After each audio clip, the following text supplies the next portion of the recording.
Morning, everybody. It's day 8, and we have our first casualty. I've noticed this guy the last few days hasn't been growing quite as quick, so it's quite a bit smaller than the rest of them. And the rest of the chicks, they notice that, and they just start picking on them.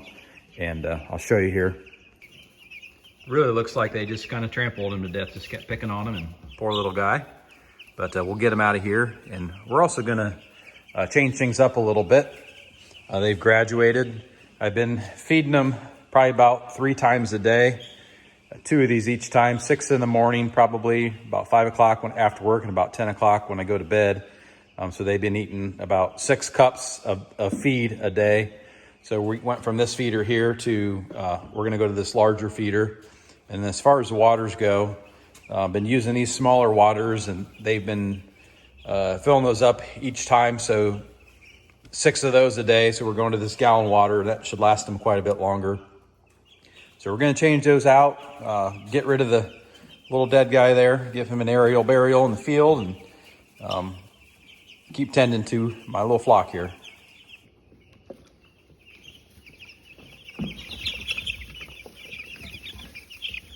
Here we are, got some fresh water, feeding some larger containers. So last year I tried a little something different with the feed. I tried what they call a fermented feed. And basically you just take the dry feed and you mix it with water and let it sit for a day or two, still starts to ferment.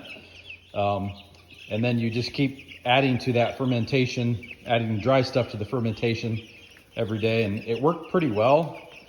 They drank a lot less water because they were getting a lot of their water with the fermented feed. They gained fine for the first part, but just couldn't quite get them up to weight. I think it was more to do with the type of feed that I was using.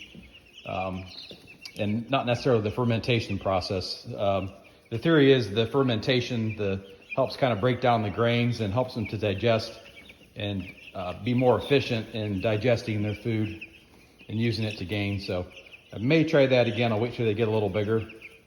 I would say maybe sometime next week we might move these guys outside.